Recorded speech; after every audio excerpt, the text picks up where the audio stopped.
Good morning everyone, welcome back to my mini blog. আজকে ঘুম থেকে খুব তাড়াতাড়ি উঠে পড়েছি আর উঠেই একদম ফ্রেশ হয়েও পড়েছি। টিফিনও খাওয়া হয়ে গেছে, কারণ আজকে প্রচুর কাজ আছে। আজকে একজন ওর অফিসের কালিগকে দেবো আমরা আইবুড়ো ভাত, তার জন্য তো তোড়জোড় আমরা শুরু করে দিয়েছিলাম। আর ওরা আসবে রাত্রিবেলা, তো বিশেষ কিছু রান্না করব না, কিন্তু যেটুকানি করব ঘর ক্লিন থেকে সব কিছু, লোকজন আসলে বুঝতেই পারো। এখানে দেখো সকাল সকাল কিন্তু চলে এসেছিল সবজিওয়ালা, তাই আমি একটু সবজি কিনে নিচ্ছিলাম। ঘরে একটু সবজিটা ফুরিয়ে এসেছিলো, তাই জন্য সবজি কিনে নিলাম। আর দেখো এই এক ব্যাগ সবজি কিনে নিয়েছিলাম, তারপর বসিয়ে দিয়েছি ভাত। আর এই দেখো হাজরা মোড় থেকে নিয়ে চলে এসছে আমার বর মাটন, আর মাটনের পিসগুলো কিন্তু একদম দারুণ করেছিল। আমাকে দেখাচ্ছিলো, যেহেতু আমি মাটন খেতে ভালোবাসি তাই জন্য দেখাচ্ছিলো। এবারে সব রান্নাটা ওই করবে মাটনটা, তো ওকে আমি হচ্ছে হেল্পিং হ্যান্ড সব কিছু চপিং ফপিং করে দিচ্ছিলাম, আর ওই বাদবাকি রান্নাটা করেছে। এই দেখো আমি পেঁয়াজ কাটতে বসে পড়েছিলাম, সব কিছু করে রেডি করে ওর হাতের সামনে দিয়েছিলাম, ও জাস্ট রান্নাটা করেছে। এখানে দেখো সব বসিয়েও দিয়েছে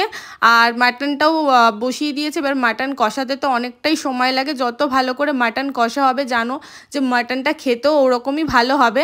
আর এখানে মাটন কষা চলছে, আর এই পাশে আমি দাঁড়িয়ে ভাবছি কখন একটা পিস আমি খেতে পারবো। তো তারপর আমি এখানে 5 রকম যেহেতু ভাজা দিতে হবে, তো এই 5 রকম ভাজা আমি সুন্দর করে কেটে মানে ওকে দিয়েছিলাম, ও ভেজে দেবে।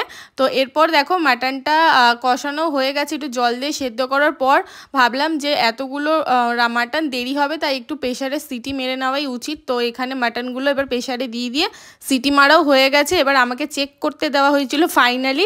এই দেখো এই নাল্লির পিসটা দিয়েছিল, দেখে তো এখনই জিভের থেকে জল পড়ছে আমার।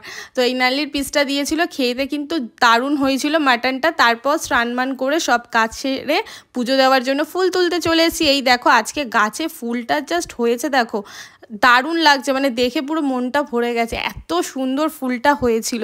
তো যাই হোক পুজো দেওয়া তো আমার কমপ্লিট হয়ে গেছে। তারপর দেখো কি রান্না হয়েছে সেটাই তোমাদের সাথে শেয়ার করছি। প্রথমে ছিল হচ্ছে সরু চালের ভাত, তারপর ছিল হচ্ছে লাল লাল ঝাল খাসির মাংস, ছিল হচ্ছে 5 রকম ভাজা, ছিল একটা কপির তরকারি, কপি দিয়ে আলু দিয়ে একটা তরকারি, আর এখানে ছিল স্যালাড। বা সিম্পলি মেনু, বেশি কিছু কিন্তু করিনি। আর আমরা দুপুরবেলা খেয়ে দিয়ে রেস্ট নেওয়ার পর তারপর ওরা বিকালবেলা এসেছিলো। আর এই যে সুন্দর করে থালি সাজিয়ে দিয়েছি, দেখো দই মিষ্টি স্যালাড। রাত্রিবেলা যেহেতু হয়েছে বেশি কিছু করিনি, অল্প হালকার মধ্যে করেছিলাম, এটাই ও খেতে পারছিল না। তো যাই হোক, যার জন্য এত কিছু করা সে তো বসে পড়েছে খেতে, আর সেও কিন্তু খেয়ে মন ভরে খেয়েছে। রান্নাবান্না সত্যি খুব ভালো হয়েছে বলেছে, আর গুছিয়ে সুন্দর করে খেতে দিয়েছিলাম, ওরও খুব ভালো লেগেছিল। আর ওকে যেহেতু ওর জন্য কিছু গিফট আনিনি আমরা, তাই জন্য 301 টাকা ওকে দিয়ে আশীর্বাদ করেছিলাম। তো যাই হোক দেখো এরপর ও খেয়ে নিক, তারপর আস্তে আস্তে সবাই খেয়ে নিলে আমরাও খেয়ে নেব।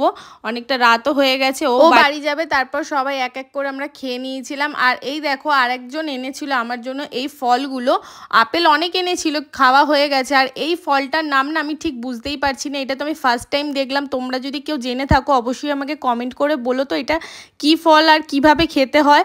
বললো তো খুব ভালো খেতে, যখন আমি কেটে খাবো তোমাদের সাথে অবশ্যই আমি রিভিউটা শেয়ার করব। আমি তো দেখে প্রথমে ভেবেছিলাম এইটা আবার কি।